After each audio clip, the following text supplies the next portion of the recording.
Halo semuanya, kembali lagi bersama saya di channel Potongan Film yang selalu membahas film jadul. Gimana nih kabar kalian? Semoga selalu sehat dan baik-baik saja ya. Kali ini saya akan membawakan alur cerita film perkawinan Nyi Blorong. Film yang menceritakan tentang kecantikan Nyi Blorong yang menyebabkan terjadinya peperangan antar kerajaan. Para raja-raja sakti saling bertempur untuk mendapatkan cintanya. Salah seorang pangeran bernama Tejarum pun berhasil mendapatkan hatinya. Namun ada seorang raja sakti yang juga menginginkan cinta Nyi Blorong. Apakah Tejarum bisa mengalahkan raja sakti tersebut? Sebelum ke filmnya jangan lupa like dan subscribe video ini. Oke, langsung aja kita ke filmnya.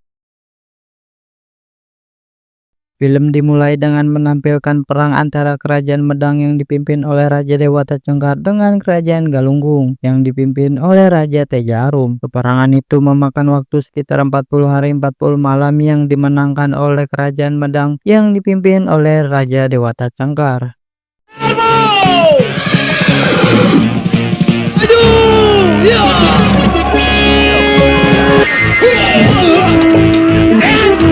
Raja Dewata Cengkar membawa kepala Tejarum untuk diserahkan kepada Nyi Blorong karena tujuan dari kedua kerajaan itu berperang adalah untuk meminang Ratu Nyi Blorong. Setelahnya Prabu Dewata Cengkar pun menyerahkan kepala Tejarum kepada Nyi Blorong. Namun setelahnya kepala Tejarum pun berbicara dan mengatakan jika dirinya masih hidup dan belum mati, untuk menghidupkannya Tejarum harus menyatukan kepala serta badannya. Kakang datang membawa kepala kekasihmu.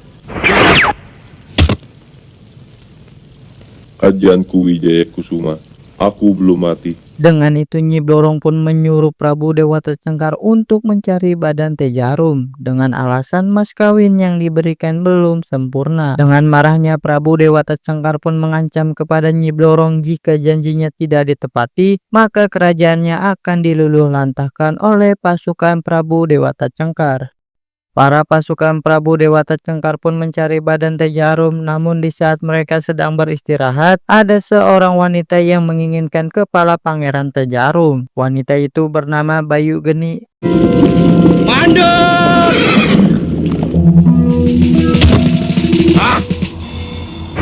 Adalah keparat. Mengetahui ada yang menginginkan kepala Pangeran Tejarum, Prabu Dewata Cengkar pun dengan murka mengejar kepala Tejarum. Di sebuah gua, Bayu Geni berhasil mengambil kepala Tejarum dengan menunjukkan kepada sebuah patung buaya yang disebut dengan Kibaya, guru dari Bayu Geni. Siapa sangka ternyata Bayu Geni sudah terlebih dahulu mengambil tubuh dari Tejarum. Eyang Kibaya, semoga aku bisa menandingi kesaktian Nyi Roro Kidul. Bayu Geni bermaksud ingin menyatukan tubuh Pangeran Tejarum dengan kepalanya, lalu menikahkan dengan anaknya dan menjadikan Tejarum sebagai alat untuk menghancurkan dan mengalahkan kerajaan Nyi Roro Kidul. Ibu akan hidupkan kembali Tejarum. Ia akan kukawinkan dengan kau. Inilah keinginan ibu yang paling besar. Alasan Bayu Geni ingin mengalahkan Nyi Roro Kidul karena suaminya dijadikan tumbal serta dijadikan budak, dan dari situlah Bayu Geni bertekad ingin mengalahkan Nyi Roro Kidul. Selanjutnya Bayu Geni pun memulai ritual menyatukan kepala Tejarum dengan tubuhnya, hingga Tejarum pun berhasil hidup kembali.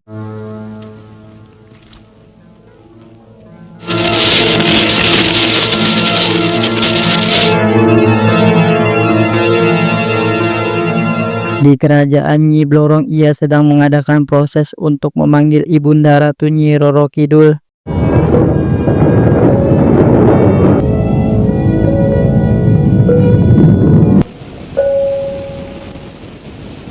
Nyi Blorong bermaksud meminta bantuan kepada Ibunda Ratu Nyi Roro Kidul untuk membantu Pangeran Tejarum agar menghindari kejaran dari Prabu Dewata Cengkar. karena Nyi Blorong tidak ingin menikah dengan Prabu Dewata Cengkar karena dirinya sudah jatuh cinta dengan Pangeran Teja Arum. Namun Ibunda Ratu hanya merestui calon dari Nyi Blorong hanya manusia yang sakti melebihi dirinya.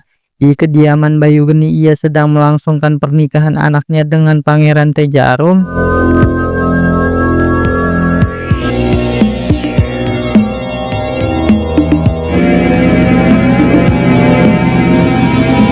Namun sebelum acara pernikahan, otak mereka berdua harus ditukar terlebih dahulu.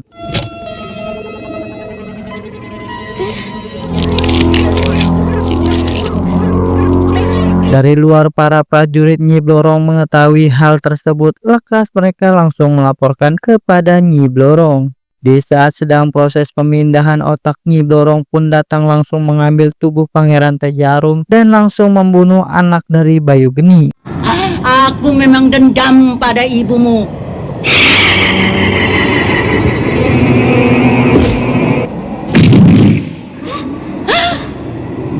Melihat hal itu, Bayu Geni pun murka. Ia menyerang Nyi Blorong.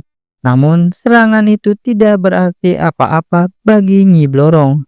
Di saat Bayu Geni sedang menangisi kepergian anaknya, datanglah Prabu Dewata Cengkar. Ia menanyakan tentang kepala Teja Arum. Namun Bayu Geni bilang kalau mereka sudah terlambat. Teja Arum sudah diambil oleh Nyi Blorong. Bayu Geni juga mengatakan kalau Prabu Dewata Cengkar memang menang dalam pertarungan, namun kalah dalam mendapatkan cinta Nyi Blorong. Mendengar itu, Prabu Dewata Cengkar lekas ingin meluluh lantahkan kerajaan Nyi Blorong, namun Bayu Geni melarangnya. Prabu Dewata Cengkar pun masih keras kepala hingga Bayu Geni mengetes kesaktian Prabu Dewata Cengkar dengan mencoba keluar dari gua tersebut.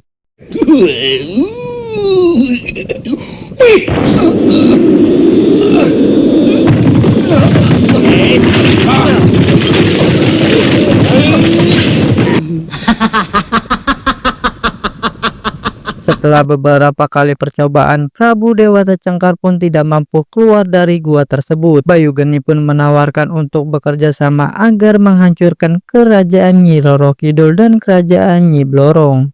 Sesaat Pangeran Teja Arum terbangun, ia melihat wanita yang mirip dengan Nyi Blorong. Namun wanita itu mengaku dirinya bernama Wulan.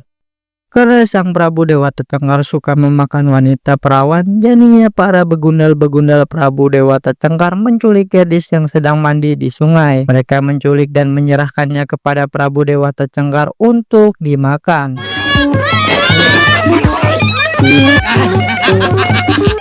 Diam!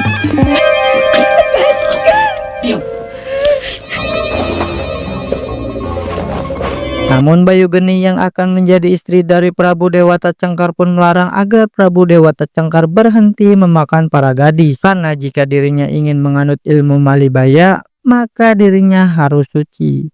Ketika Pangeran Teja Arum sedang berdua, hujan pun turun. Lekas mereka berteduh, namun Wulan lari begitu cepat sehingga Teja Arum pun tertinggal. Namun dari kejauhan terdengar suara teriakan Wulan yang tak disangka Wulan akan diculik dan dijadikan santapan untuk Prabu Dewata Cengkar. Melihat hal itu, Teja Arum pun menghabisi mereka semua. Singkat cerita, Pangeran Teja Arum pun terbangun dan tidak menemukan Wulan di sampingnya. Teja Arum mencari ke dalam hutan. Ia dicegat oleh beberapa pria. Tak disangka ternyata itu adalah para prajurit Teja Arum yang melarikan diri ke dalam hutan setelah Teja Arum dikalahkan oleh Prabu Dewata Cengkar. Di singgasana Nyi Roro Kidul, ia mengetahui jika Prabu Dewata Cengkar sedang berusaha untuk menghancurkan kerajaannya dengan bantuan dukun sakti Bayu Geni. Namun Nyi Roro Kidul tidak ada rasa gentar dengan mereka berdua. Setelahnya Nyi Roro Kidul pun menanyakan perihal hubungan Nyi Blorong dengan Teja Arum. Nyi Roro Kidul merestui hubungan mereka berdua dan menyuruh untuk Teja Arum melamarnya sekarang juga. Blorong, bagaimana hubunganmu dengan Pangeran Teja Arum? Kau mencintainya, bukan? Ibu setuju. Suruh dia datang padaku untuk melamarmu. Di kediaman Teja Arum datanglah utusan Nyi Roro Kidul untuk menyuruh Teja Arum melamar Nyi Blorong. Mendengar hal itu, Teja Arum sangat senang. Di istana Nyi Roro Kidul, ia merestui hubungan mereka berdua dan Teja Arum pun diberi ilmu Wijaya Kusuma. Sementara itu Dewata Cengkar sedang melangsungkan proses pemindahan ilmu Malibaya dari Bayu Geni. dengan cara menyetubuhi Bayu Geni yang berwujud seekor buaya. Dengan terpaksa Prabu Dewata Cengkar pun mau melakukan hal tersebut.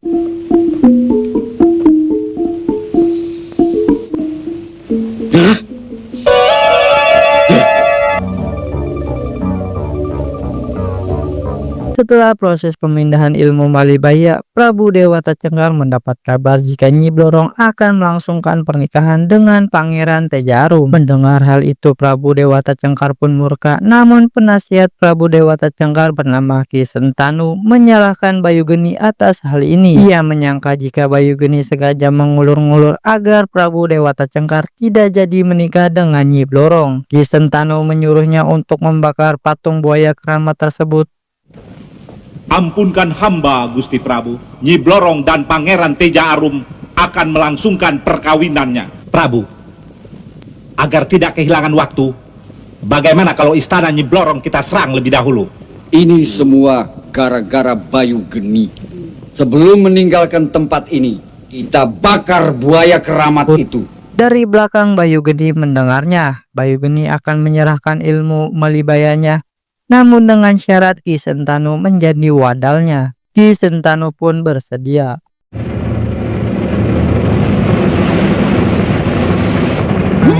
Bayu Geni pun memberikan 2 butir telur untuk dimakan oleh Prabu Dewata Cengkar. Setelah menelan kedua telur tersebut, tubuh Dewata Cengkar pun mulai berubah menjadi seekor buaya.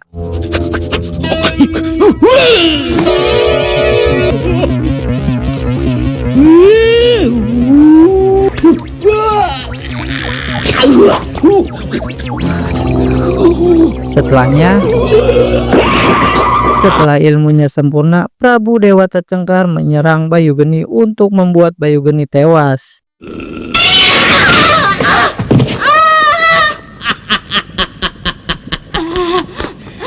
Pernikahan Tejarum dengan Nyi Blorong pun berlangsung secara hikmat yang menyatukannya Kerajaan Medang dengan Kerajaan Nyi Roro Kidul. Namun patung naga pun tiba-tiba bersembur api yang menandakan akan adanya peperangan.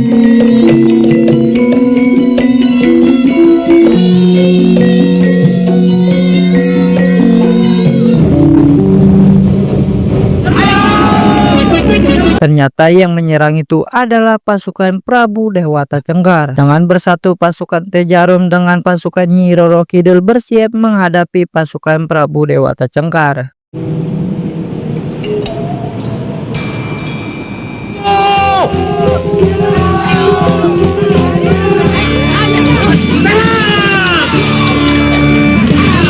Teja Arum!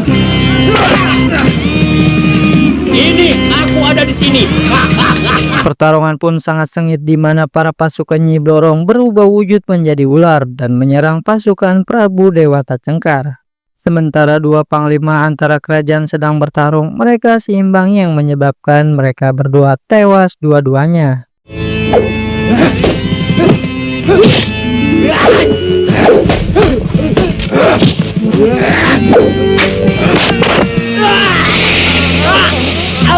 Pertarungan antara Prabu Dewata Cengkar dengan Tejarum yang disaksikan oleh Nyi Roro Kidul serta Nyi Blorong. Dewata Cengkar pun mengeluarkan keris terbang di mana mengenai parut Tejarum. Namun dengan kesaktian ilmu Wijaya Kusuma, Tejarum pun mematahkan keris tersebut dengan mudah. Mereka berdua mengadu ilmu kanuragan hingga Prabu Dewata Cengkar menggunakan ilmu Malibayanya.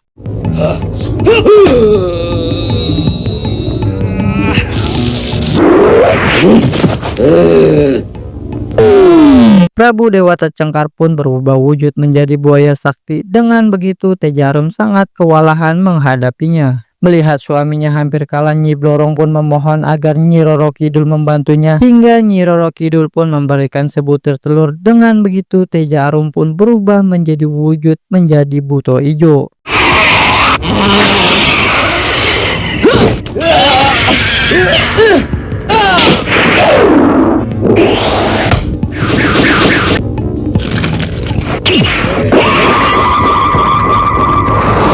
Dan langsung menghabisi Prabu Dewata Cengkar. Namun walaupun mereka sudah berhasil mengalahkan Dewata Cengkar, tapi Nyi Roro Kidul tidak bisa merubah wujud Tejarum ke semula. Ia harus betapa di Gunung Galunggung selama 350 tahun. Tejarum pun melaksanakannya hingga film pun tamat. Dan begitulah kurang lebih alur cerita film ini. Semoga bisa jadi hiburan dan tontonan yang menarik buat kalian. Mohon maaf jika ada kesalahan ataupun kekurangan. Saya izin undur diri dan sampai bertemu lagi di video selanjutnya.